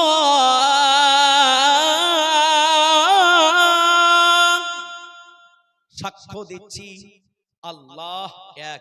জোরে বলুন, আমরা সবাই বলি না আল্লাহ এক। আপনারা কি কষ্ট পাচ্ছেন? আমি এই ওয়াজটা রাখছি তো আপনারা কষ্ট পাচ্ছেন না তো? এ বাবা, কেন মুয়াজ্জিনের এই আজানের শব্দটা বলে? কারণ মানুষ আজানের মানেটা বুঝে না। ইনকিলাব জিন্দাবাদ বহুত বুঝে। আমি তো রাস্তায় আসছি, আমি তো ভুলে চলে গেছিলাম একবারে মাওলানা আজিজুল সাহেবের বাড়ির কাছ থেকে ঘুরে নিয়ে আসলাম গাড়ি দিয়ে, আবার এধার দিয়ে আসলাম। এই রাস্তাঘাটে আসছি তো নৌকাতে চাপছে বাবা, মনে হচ্ছে নৌকাতে চলছি। বলে কেন?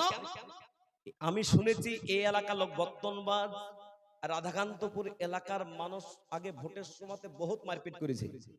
তা আমি মনে মনে ভাবলাম, আর আমার ড্রাইভারকে বললাম ভাই এত মারপিট করে এটা রাস্তাটাকে ভালো রোড বানাতে পারেনি কেন এখন? আমার বুঝে আসলো বাবা, এ বাবা আপনাদের এলাকায় মারপিট হয় না নাকি? হয়েছে না? এ বাবা, তাকে ভোট দিতে হয় যে কাজ করবে, জনগণের কাজ করবে। আপনি এইরকম করে উঠে পা উঠিয়ে আপনি যে মসজিদে আসবেন, আপনার ওই কাপড়ে নামাজ হবে কিনা সন্দেহ আছে। যা রাস্তাটাকে ভালো করে নিতে পারেননি আজ পর্যন্ত। হে মুসলমান, কি নেতা বানালে, কেমন নেতা বানালে, হাতের ছাপ দিলে, মারপিট করে ভোট দিলে, আপনার চলার রাস্তাটা ভালো হয় না এখন পর্যন্ত। আফসোস লাগছে বাবা। এ বাবা, আজকে এই কথা বলতে আসি না, আজকে বোঝাতে এসেছে। বলি মুয়াজ্জিন সাহেব 3 নম্বরে কি বলে বলুন? আশহাদু আন্না মুহাম্মাদার রাসূলুল্লাহ, সাক্ষ্য দিচ্ছি মুহাম্মাদুর রাসূলুল্লাহ আল্লাহর প্রিয় রাসূল। একবার জোরে বলুন না সুবহানাল্লাহ। বলে আজানে এত সুন্দর সুন্দর কথা, কিন্তু সেই আজানের মানে না বোঝার কারণে আজকে মানুষ মসজিদ মুখী হয় না। আর ইনকিলাব জিন্দাবাদ 2 টাকা দিয়ে চাল, আর মা বোনরা 1000 টাকা পাচ্ছে বলে বহুত বহুত বহুত বলে যেখানে ডাকবে সেখানে ছুটতে হবে। মা বোনদের আজকে গলার আওয়াজ বেড়েছে না কমেছে? জোরে বলুন, বেড়েছে না কমেছে? বেড়েছে। কেন? বলে মন্ত্রী তো আমাদের, ঠিক না বেটি? জোরে বলুন। আজকে মা বোনরা রাস্তাঘাটে বেশি না কম? বাজার ঘাটে বেশি না কম? বেশি বাবা, কোনো ব্যাপার না। টাকা উঠাচ্ছে আর উন্না কিনছে, টাকা উঠাচ্ছে আর শাড়ি কিনছে। কারণ এখন বলারও প্রয়োজন মনে করে না। যখন ভান্ডার দেওয়া শুরু করলো বাবা, এই যে বিডিও অফিসে লাইন লাগিয়ে দিয়ে আছে, কেন 1000 2 টাকা কেজি চাল পাওয়া যাবে, তার রেশন কার্ডে দাঁড়িয়ে আছে। এ বাবা, আল্লাহ রাজ্জাক, রিজিক দেনে वाला আল্লাহ, সেই আল্লাহ 24 ঘন্টাতে 5 বার ডাকলো, একবারও তুমি শুনে একবারও তুমি নামাজে দাঁড়ালে না, তোমাকে আল্লাহ কেমন করে ভালোবাসবে, তোমাকে আল্লাহ কেমন করে রিজিক দিবে? শুনুন 4 নম্বর কি বলছেন, হাইয়া আলাস সালাহ,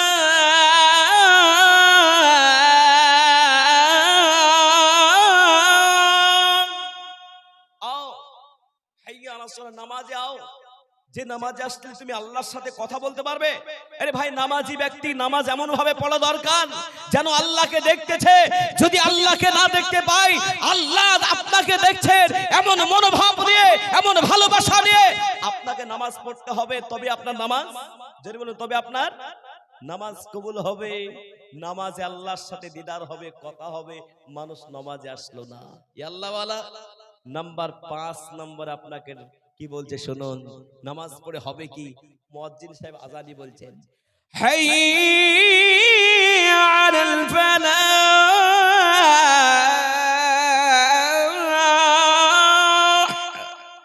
আও কামিয়াব হয়ে যাবে, জান্নাত পেয়ে যাবে, তোমার ঠিকানা জান্নাত পাবে, তুমি জান্নাতি হবে।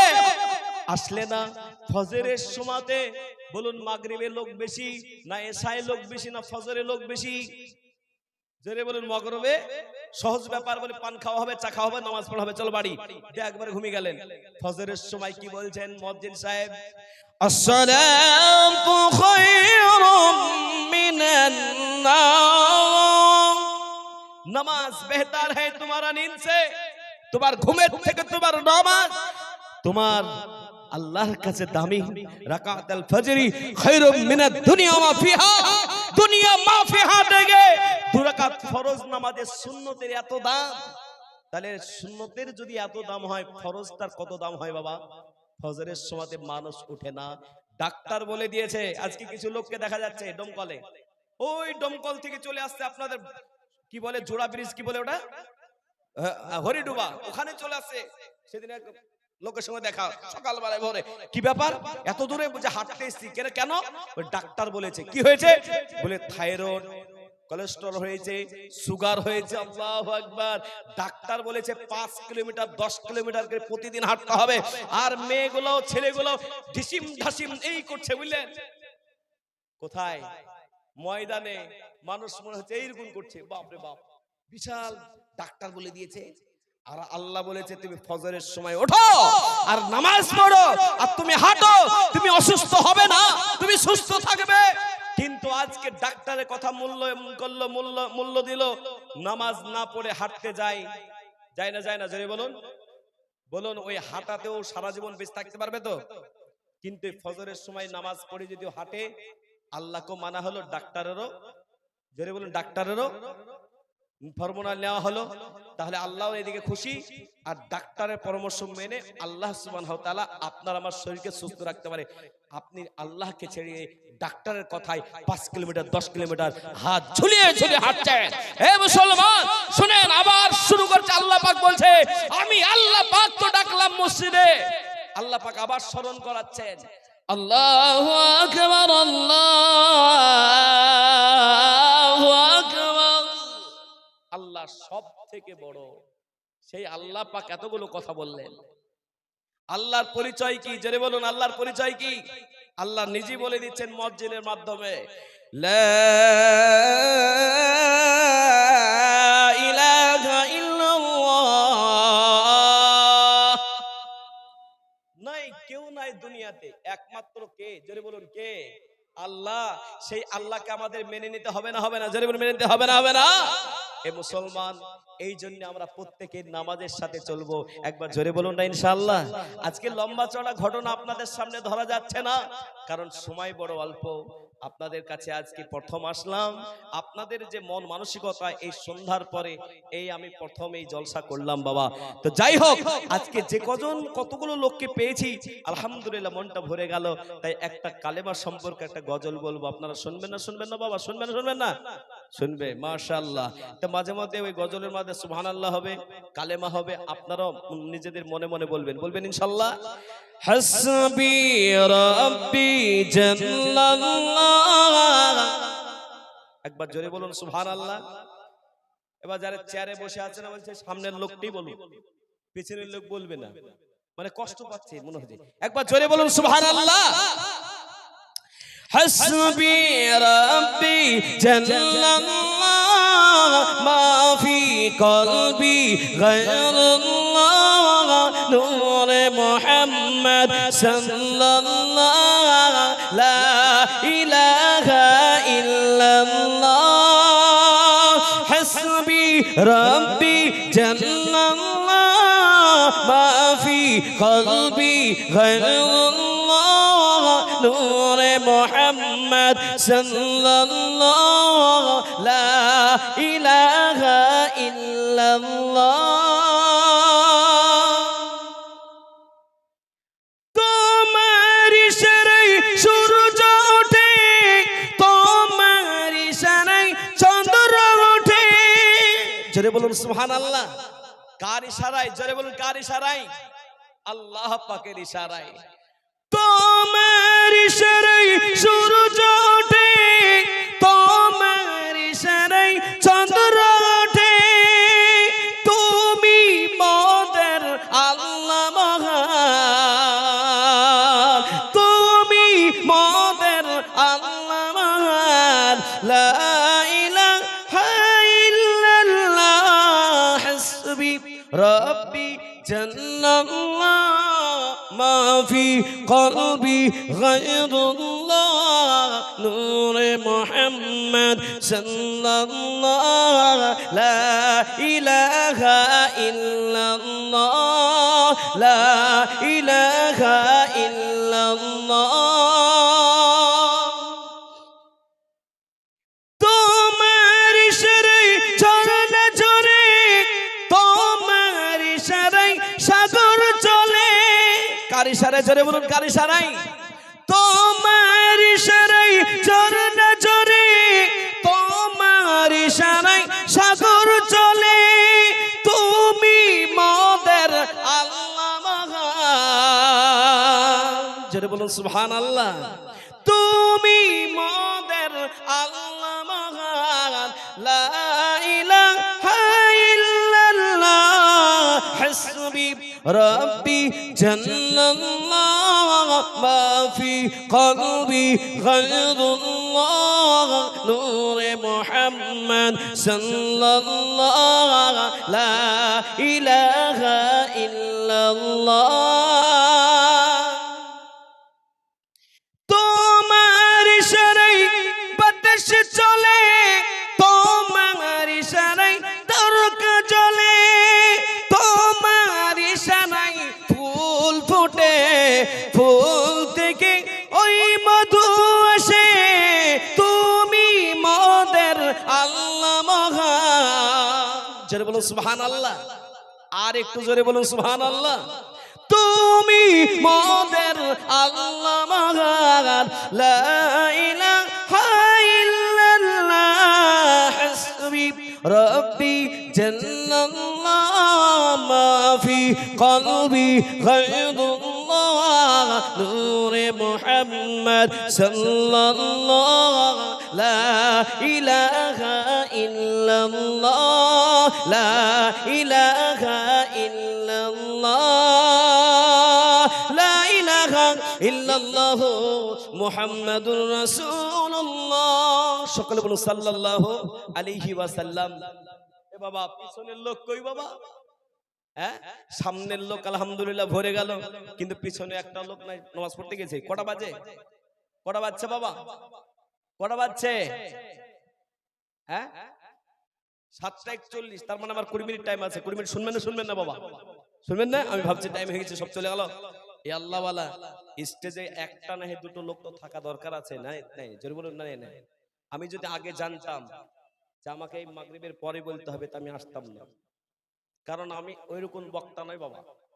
কারণ আমি আসবো আর কেউ থাকবে না, আর পুরো উল্টা পাল্টা তাহলে হবে না বাবা।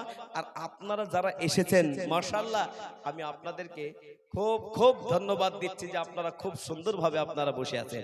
আলহামদুলিল্লাহ, আল্লাহ আমাদের সকলকে শোনার থেকে বেশি আমল করার তৌফিক দেন। জোরে বলুন আমিন। এ মুসলমান, আমি যে কথা বলছিলাম নামাজ, নামাজটা কি? নামাজটা হলো as-সালাতু মিফতাহুল জান্নাহ। জান্নাতের দরজা কটা? জোরে বলুন, জান্নাতের দরজা কটা? কে বলতে পারবেন জান্নাতের দরজা কটা? কেউ বলতে পারবেন? দেখি একটা লোক বলেন। এ বাবা, জান্নাতের দরজা হলো 8টা। একজন বলেছেন মাশাআল্লাহ। কজন? জোরে বলুন, কটা? জোরে বলুন। জান্নাতের দরজা 8টা, সেই দরজাতে চাবি লাগানো আছে বাবা। আল্লাহর নবী বলছেন as-সালাতু মিফতাহুল জান্নাহ। জান্নাতের চাবিকাঠি হলো নামাজ। কিয়ামতের ময়দানে, হাসরের ময়দানে এই নামাজ ছাড়া জান্নাতের চাবি খুলবে না বাবা, জান্নাতের গেট খুলবে না। এই জন্য আমরা প্রত্যেকেই নামাজের সাথে চলবো, বলুন ইনশাআল্লাহ। এই নামাজটা আসল ছিল 50 ওয়াক্ত। জোরে বলুন, কত ওয়াক্ত? 50 ওয়াক্ত। নবীজি মেরাজে গেছেন, লম্বা ঘটনা বাবা। নবীজি মেরাজে গেছেন, নবীজি পুরস্কার পেয়েছেন আল্লাহর কাছে। সব থেকে দামি পুরস্কার, 3টে পুরস্কার দিয়েছিলেন। 1 নম্বর সব থেকে দামি, সেটা কি? নামাজ। নামাজ দিলেন কত ওয়াক্ত? 50 ওয়াক্ত। নবীজি আল্লাহকে বলেন, আল্লাহ এই নামাজে কি হবে? আল্লাহ পাক বলেন, আমার হাবিব, ওগো আমার হাবিব, এই 50 ওয়াক্ত নামাজ পড়বে মানে আমার সাথে 24টা ঘন্টা 50 বার দেখা করতে পারবে। বিশ্ব নবী বহুত খুশি হয়ে নবীজি আমার চলে আসতেছে, নবীজি আমার চলে আসতেছে। মেরাজ থেকে নবীজি আল্লাহর কাছে ফিরতেছেন। 6 নম্বর আসমানে মুসা নবীর সঙ্গে দেখা। মুসা আলাইহিস সালাতু ওয়াস সালাম বলেন, আল্লাহ পাক আপনাকে কি দিয়েছে বলুন।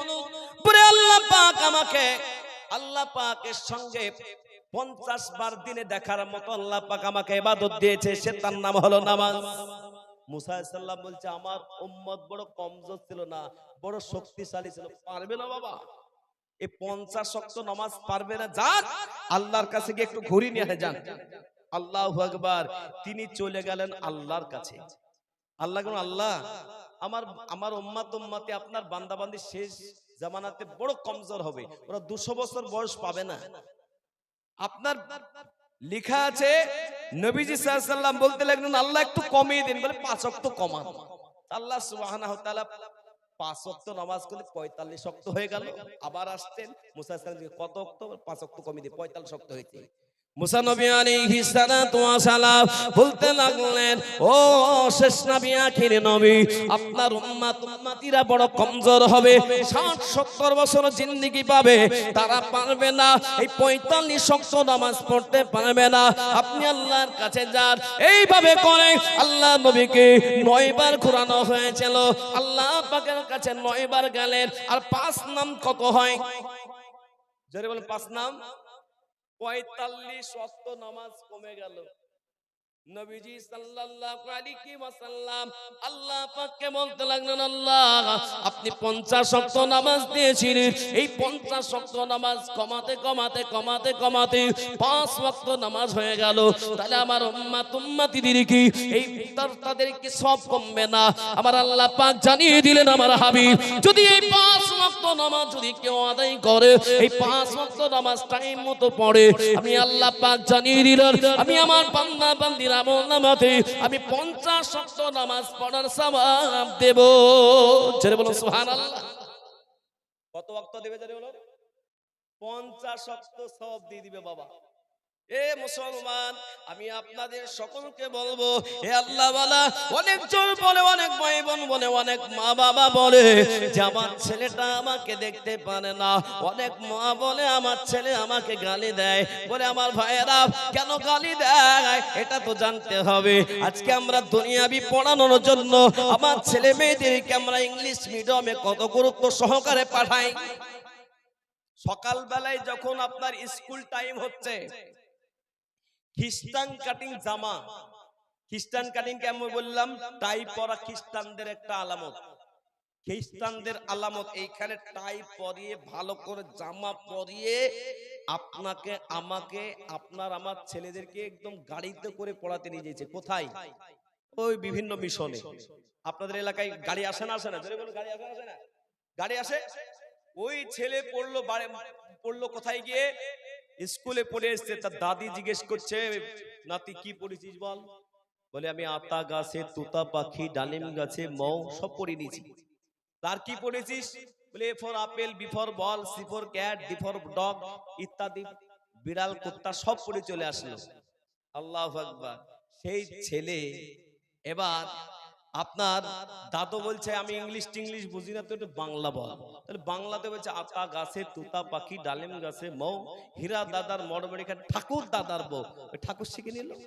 ওই ছেলে জিন্দিগিতে মক্তবে একদিন পাঠায় না। ওই ছেলেকে 500 টাকা গাড়ি ভাড়া, 500 টাকা স্কুলে দিতে পারে। ওই ছেলে স্কুলে যদি একদিন যাব না বলে বাপও মারে মাও মারে। বলে টাকা দি, গাড়ি ভাড়া যাই, স্কুলের খরচ যাই, আর তুই স্কুল যাবি না? মারে না? মানে না? জোরে মারে। কিন্তু অনেকজনকে আমি বলেছি, বাবজি আপনার ছেলেটা আসরের পরে ফ্রিতে মৌলানা সাহেব মসজিদে ফ্রিতে পড়ায়, একটু যাবেন? 50-100 দিলি তো হয়। ইমাম সাহেব মানুষ, ও আসরের পরে একটু কোরআনটা শেখাবে বাবা। কিন্তু এই কোরআন শেখার জন্য যায় না। যদি বলা হয় ভাই আপনার ছেলেটা তো আসছে না, বলছে মৌলানা সাহেব বলেন না, ছেলে স্কুল প্রাইভেট করে একবারে আলামারা লেগে যাচ্ছে, আর পাচ্ছে না। মানে কোরআন পড়ার সময়তে ও ছেলের আর পাচ্ছে না, আর ছেলেটাও যেতে চাইছে না মসজিদে। কি করবো মৌলানা সাহেব? স্কুলে তুমি গুরুত্ব করে পড়াইলে, শুনে রেখে দাও, নবীজি সাল্লাল্লাহু আলাইহি ওয়াসাল্লাম বলেছেন, তালাবুল ইলমি ফরিজাতুন আলা কুল্লি মুসলিম ওয়া মুসলিমা, প্রতিটা নরনারীর জন্য ইলম শিক্ষা করা ফরজ। এখানে মনে করুন এই লাইট যদি না চলে তো অন্ধকার হবে না? হবে না? অন্ধকার, লাইটটা চলেছে মানে অন্ধকার দূর, লাইট হয়ে গেছে। ঠিক একটা বাচ্চা ছেলের অন্তরে যখন কোরআনের জ্ঞান ঢুকবে, সেই ছেলে বাপকে ভালোবাসবে, মাকে আদব করবে, মাকে সম্মান করবে। আর এই ছেলের ভিতরে প্রথমেই ডগ, প্রথমেই বল, প্রথমেই বিভিন্ন কথা, বিভিন্ন আপনার পড়াশোনা, কিন্তু আল্লাহর কালাম জানতে পারলো না, রাসূলের সুন্নাত জানতে পারলো না।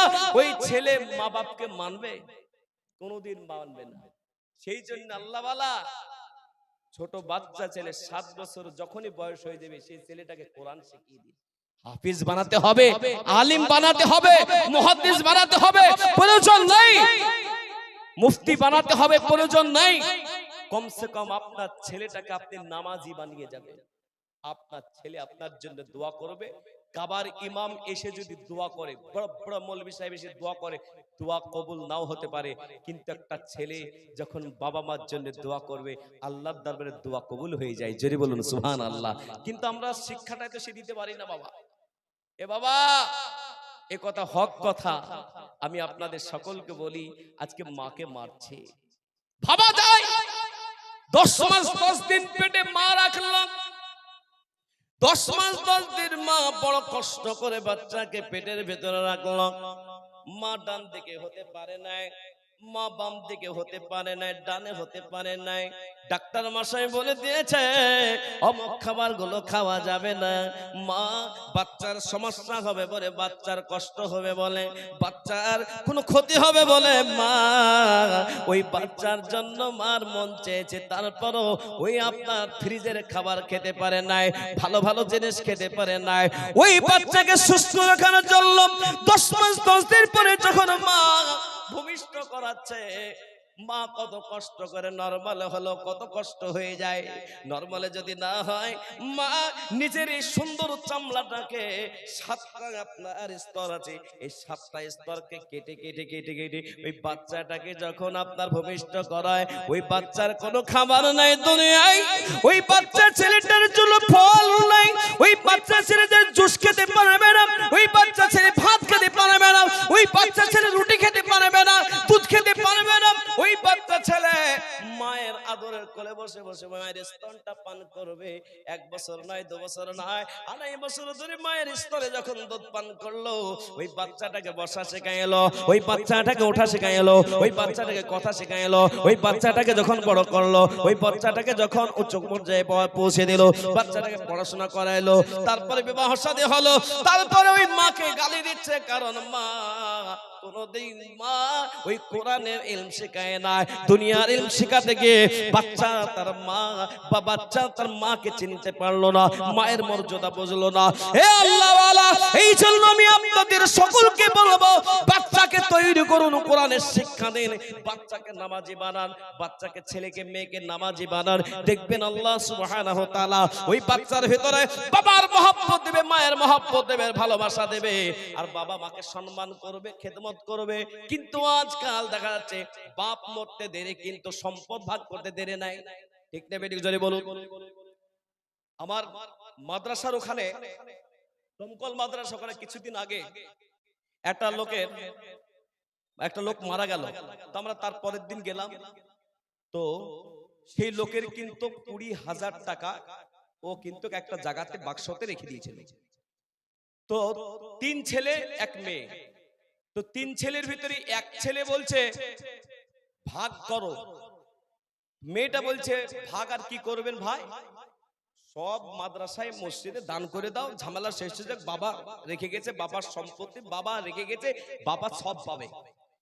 এক ভাই বলছে, মেজো ভাইটা বলছে 20,000 টাকা 4 ভাই বোনের ভাগ করো। ভাগ করলে কটা করে হয় জোরে বলুন? 5,000। বলে 5,000 টাকা আমাকে দিয়ে দাও, আর তোমাদের 15,000 টাকা তোমরা 3 ভাই বোনে মাদ্রাসায় দান করবা না ফেলে দিবা, কি করবা তোমরা করো। 5,000 টাকাটাও ছাড়তে পারলো না, বাপের টাকা মসজিদে মাদ্রাসায় দান করতে পারলো না, কারণ তার ভিতরে তো ইলম নাই, বাপ তো সেই শিক্ষাটা দিয়ে যায় নাই। এ আল্লাহ ওয়ালা, এই দুনিয়াতে থাকতে থাকতে ছেলে মেয়েদেরকে এমন শিক্ষাটা দিয়ে যান যে ছেলে মেয়ে আপনাকে চিনতে পারবে, আপনাকে ভালোবাসবে, আপনার খেদমত করবে, আপনার জন্য দোয়া করবে, এমন ছেলে দুনিয়াতে রেখে যাব। জোরে বলুন ইনশাআল্লাহ। তাই আমার টাইমও সময় শেষ, আর আপনারাও যেভাবে শুনছেন মনে হলে আর 1 ঘন্টা বললে মনে হয় আপনারা শুনবেন, কিন্তু হায়াত বাকি, তো মুলাকাত বাকি। আবারও কোনোদিন যদি আসি তবে বিস্তারিত আলোচনা করব। আল্লাহ আমাদের সকলকে প্রত্যেককে আমল করার তৌফিক দেন। জোরে বলুন আমিন, জোরে বলুন আমিন। হৃদয়ের একটা গজল বলি শেষ করবো বাবা, জোরে বলুন, শেষ করবো না? হৃদয়ের গভীরে রেখেছি যারে, হৃদয়ের গভীরে রেখেছি যারে, এতিম নবীরে আমার প্রিয় নবীরে, এতিম নবীরে আমার প্রিয় নবীরে, দয়ার নবীরে মায়ার নবীরে, দয়ার নবীরে মায়ার নবীরে, এতিম নবীরে আমার প্রিয় নবীরে, হৃদয়ের গভীরে রেখেছি যারে, এতিম নবীরে আমার প্রিয় নবীরে, এতিম নবীরে আমার প্রিয় নবীরে। ওলাই ওলাচারে ভরা ছিল, জগৎ ভরা ছিল, দয়ার নবী মায়ার নবী এসে সবই দূর করিল, দয়ার নবী মায়ার নবী এসে সবই দূর করিল, এমন নবীর শানাবা একবার জোরে বলুন না সুবহানাল্লাহ। দয়ার নবীরে আমার মায়ার নবীরে, পোকাতে যায় আজকে জ্বালায় দেন, পোকা আজকে আপনাদের এলাকাতে এত পোকা কেন? হ্যাঁ, আরে সুবহানাল্লাহ, খুব কষ্ট করে দিয়েছে, মানে বলতে গিয়ে মুখের ভিতরে ঢুকে গিয়েছে বাবা, কষ্ট হচ্ছে, যদি ঢুকে যায় সমস্যা হয়ে যাবে। হৃদয়ের গভীরে রেখেছি যারে, এতিম নবীরে আমার প্রিয় নবীরে,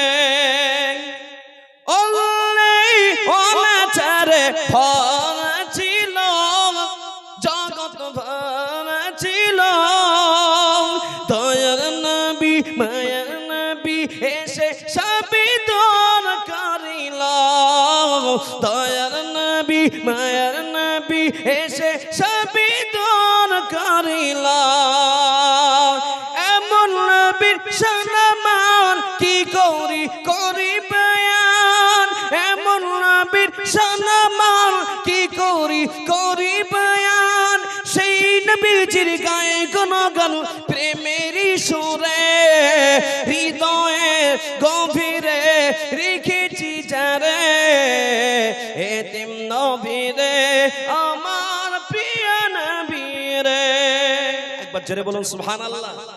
নবীজি সাল্লাল্লাহু আলাইহি ওয়াসাল্লাম বলেছেন, মান হাব্বা সুন্নতি ইনদা ফাসাদি উম্মতি ফালাহু আজরু মিয়াতি শাহীদ। ফিতনা ফাসাদের জামানায় একটা সুন্নতের প্রতি যে আমল করবে, আল্লাহ সুবহানাহু ওয়া তাআলা তার 100 শহীদের মর্যাদা দিবে। জোরে বলুন সুবহানাল্লাহ।